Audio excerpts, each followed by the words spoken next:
Hello friends, तो आज हमारा टॉपिक है कॉम्प्लिकेशंस ऑफ डायबिटीज़ मिलेटस। अब जो डायबिटीज़ मिलेटस होती है उसमें मैंने आपको बताया था, साइन एंड सिम्टम्स हमने पढ़ लिए थे, उसके टाइप्स पढ़ लिए थे, टाइप 1 एंड टाइप 2। और अब उसके कॉम्प्लिकेशंस पढ़ते हैं। कॉम्प्लिकेशंस दो तरह की होती हैं, एक एक्यूट कॉम्प्लिकेशंस होती हैं, दूसरे क्रोनिक कॉम्प्लिकेशंस होती हैं। अब जो एक्यूट कॉम्प्लिकेशंस होती हैं वो मतलब एक्यूटली होती हैं, अचानक से होती हैं, सडनली होती हैं। तो उसमें सबसे पहला है डायबिटिक कीटो एसिडोसिस। अब जो डायबिटिक कीटो एसिडोसिस है, नाम से जाहिर है इसमें क्या हो जाता है, एसिडोसिस हो जाती है। एसिडोसिस मीन ब्लड की पीएच 7.45 से इंक्रीज 7.35 से डिक्रीज हो जाती है। अब ये देखें, नॉर्मल ब्लड की पीएच क्या होती है, 7.35 टू 7.45, ये नॉर्मल है। 7.45 आर्टेरियल ब्लड की होती है और 7.35 जो डीऑक्सीजनेटेड ब्लड होती है या वीनस ब्लड होती है ना, उसकी 7.35 होती है। क्यों वीनस ब्लड की पीएच क्यों कम है? क्योंकि उसमें कार्बन डाइऑक्साइड होता है। कार्बन डाइऑक्साइड क्या है, एक एसिडिक गैस है, इस वजह से ही इसकी पीएच कम होती है, एसिडिक होती है थोड़ी। लेकिन जो आर्टेरियल ब्लड है उसमें ऑक्सीजन होता है, कार्बन डाइऑक्साइड नहीं होता, इस वजह से उसकी पीएच हमारे पास थोड़ी बेसिक की तरफ जाती है। बेसिक तो नहीं होती लेकिन इतनी एसिडिक नहीं होती जितनी वेनस ब्लड होती है। तो अब जब ब्लड की पीएच 7.35 से डिक्रीज हो जाए, कम हो जाए, तो फिर हम कहते हैं क्या है, एसिडोसिस है, मतलब ब्लड की पीएच एसिडिक हो गई है। तो वो कब होती है, वो तब होगी जब ब्लड के अंदर एसिड्स इंक्रीज हो जाएंगे। तो अब एसिड्स इंक्रीज होने के डिफरेंट टाइप के एसिड्स होते हैं। लैक्टिक एसिड इंक्रीज हो सकता है, कार्बोनिक एसिड इंक्रीज हो सकता है, ठीक है। सब में क्या होता है, एसिडोसिस होती है। लेकिन उस एसिडोसिस की एक टाइप है डायबिटिक कीटो एसिडोसिस, जो कि डायबिटीज़ में होती है। तो इसमें भी ब्लड की पीएच कम हो जाती है 7.35 से। और कीटो एसिडोसिस इसको कह रहे हैं, मतलब इसके अंदर क्या होते हैं, कीटोन बॉडीज़ होते हैं। और ये स्पेशली होता है टाइप 1 डायबिटीज़ मिलेटस। जो टाइप 1 डायबिटीज़ मिलेटस है, जो बच्चों में हो रहा था ज़्यादातर, उनमें डायबिटिक कीटो एसिडोसिस के चांसेस ज़्यादा होते हैं। कीटोन बॉडीज़ उनमें ज़्यादा बनने के चांसेस होते हैं। अब जो कीटोन बॉडीज़ होते हैं वो 3 तरह के थे, लेकिन उसमें आपने पढ़े होंगे कीटोन बॉडीज़, उसमें 3 थे। एक हमारे पास एसीटोन था, एक को हम क्या कह रहे थे, एसीटोन। दूसरा था beta hydroxy butyric acid. Beta hydroxy को मैं सिर्फ इस तरह लिख रहा हूँ, OH लिख रहा हूँ, hydroxy butyric acid, butyric acid. और एक हमारे पास एसिटो एसिटेट था। ये इन तीनों को हम नाम देते हैं क्या, कीटोन बॉडीज़। और ये कीटोन बॉडीज़ जब ब्लड के अंदर इंक्रीज होंगे तो क्या काज कराएंगे, एसिडोसिस, क्योंकि ये तीनों एसिडिक हैं। ये देखें, ब्यूटारिक एसिड है, एसिटो एसिटेट भी एक एसिड है, एसिटोन भी एक एसिड है। तो ये तीनों इंक्रीज़ होते हैं टाइप 1 डायबिटीज़ मिलेटस में। कब इंक्रीज़ होंगे, जब इंसुलिन की डिफिशेंसी होगी।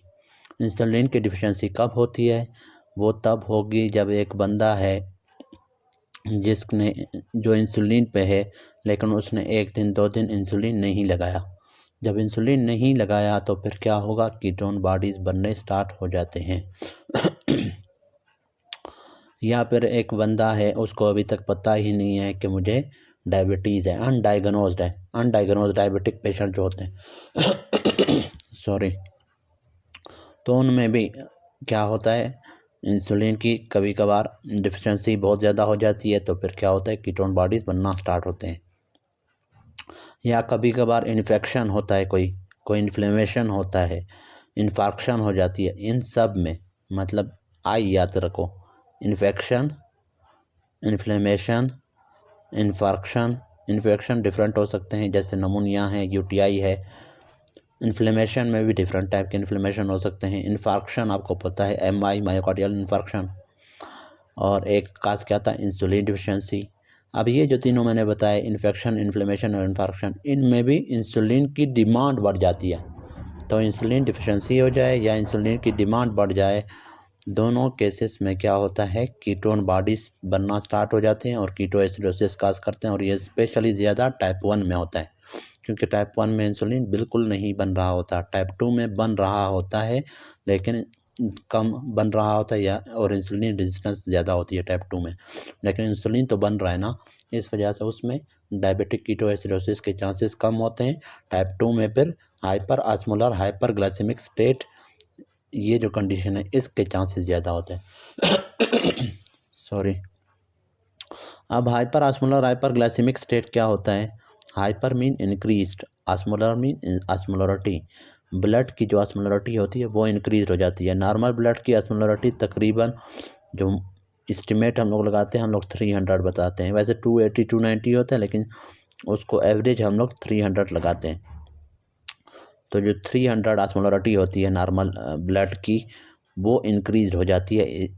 और साथ में इंक्रीज क्यों हो रही है? हाइपरग्लाइसीमिया की वजह से। हाइपरग्लाइसीमिया मतलब ब्लड ग्लूकोज बहुत ज़्यादा हो जाता है। अब इसमें भी ब्लड ग्लूकोज बहुत ज़्यादा क्यों हो रहा है? क्योंकि इंसुलिन रेजिस्टेंस है, या फिर इंसुलिन कम प्रोड्यूस हो रहा है, तो फिर उसमें ब्लड ग्लूकोज बहुत ज़्यादा हो जाता है।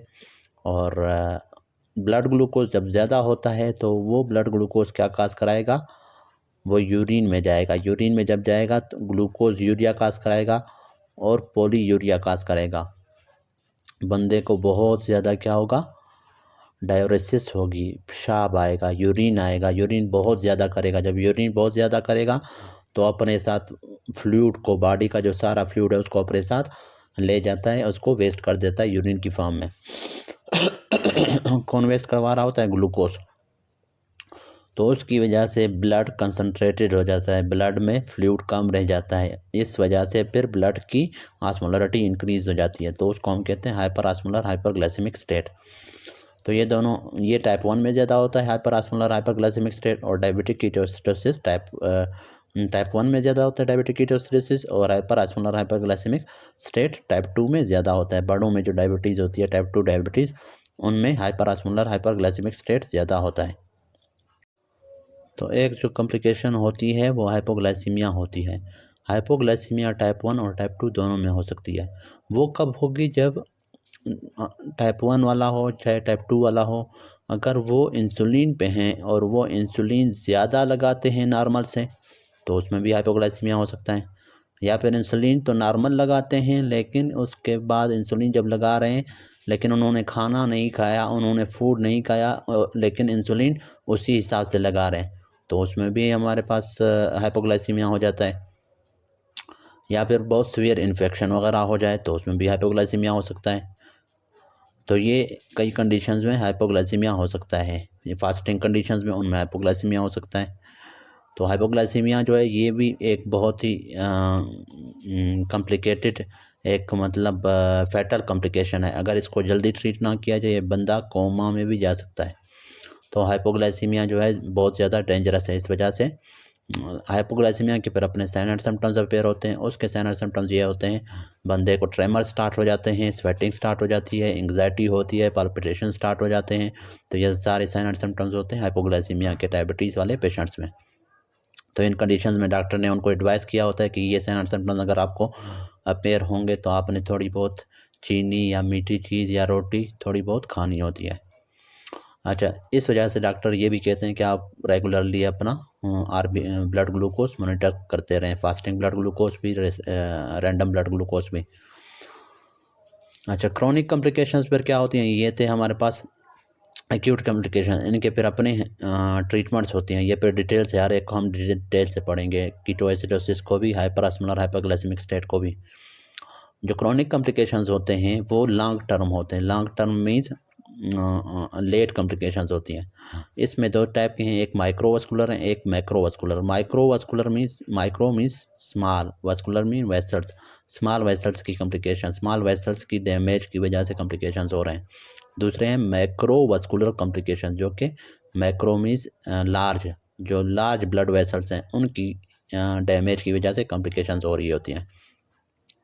अब जो माइक्रोवास्कुलर कॉम्प्लिकेशंस हैं उसमें ब्लड कैपिलरीज डैमेज हो रहे होते हैं। तो ब्लड कैपिलरीज जब डैमेज होंगे तो उसकी वजह से क्या क्या होंगे, कौन कौन से आर्गन्स अफेक्ट होंगे?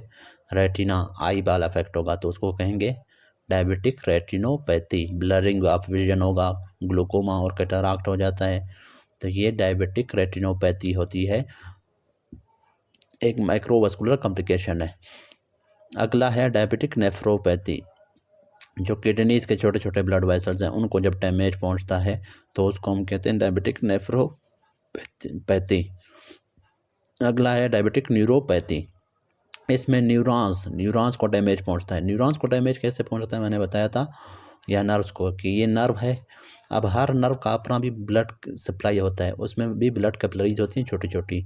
तो अगर ये ब्लड कैपिलरीज जो न्यूरॉन के या नर्व के डैमेज होंगे तो उसको हम नाम देते हैं, अब ये जो ब्लड कैपिलरी है जो नर्व का है उसको हम नाम दे रहे होते हैं vasa nervorum. Vasa means blood vessel, nervorum means nerve का। तो नर्व की जो ब्लड वेसल होती है या कैपिलरीज होगी वो अगर डैमेज होगा तो डायबिटिक न्यूरोपैथी उसको कहते हैं। उसमें फिर नंबनेस, टिंगलिंग सेंसेशंस वगैरह होते हैं या लॉस ऑफ सेंसेशंस होते हैं, पैरेस्थीसियाज भी इनको कहते हैं। फिर है मैक्रोवास्कुलर कॉम्प्लिकेशंस में सबसे पहले कार्डियोवास्कुलर डिजीज़। कार्डियोवास्कुलर मीन्स जो हार्ट के ब्लड वेसल्स हैं वो डैमेज होंगे, वो जब डैमेज होंगे तो उसकी वजह से एमआई हो सकता है, क्लाट उसमें बन सकते हैं, एंजाइना हो सकता है, तो कार्डियोवास्कुलर डिजीज़। फिर है सेरिब्रोवास्कुलर डिजीज़, जो सेरिब्रल ब्लड वेसल्स हैं, ब्रेन के ब्लड वेसल्स हैं, उनमें अगर हमारे पास कोई क्लाट बन जाए, उनमें अगर उनको अगर डैमेज होगा तो उसको कहते हैं सेरिब्रोवास्कुलर डिजीज़। फिर है हमारे पास पेरिफेरल वास्कुलर डिजीज़, उसमें क्या होता है, उसमें जो फुट होते हैं बंदे के, वो फुट हो गए वो डैमेज होंगे, फुट या हैंड, क्योंकि उसमें पेरिफेरल वेसल्स होते हैं, वो पेरिफेरल वेसल्स अगर डैमेज होंगे तो उसकी वजह से मुख्तलिफ sign and symptoms, foot ulcers होते हैं, डायबिटिक फुट हो सकता है, तो उसको हम फिर नाम दे रहे होते हैं पेरिफेरल वास्कुलर डिजीज़। क्लाडिकेशन वगैरह हो सकता है, वो भी इसी में आता है। तो ये तीन क्या है, बड़े ब्लड वेसल जब डैमेज होंगे तो ये वाले डिजीज़ होंगे, तो उनको कहते हैं मैक्रोवास्कुलर कॉम्प्लिकेशन। अब हर एक को फिर डिटेल से हम पढ़ेंगे नेक्स्ट टॉपिक में।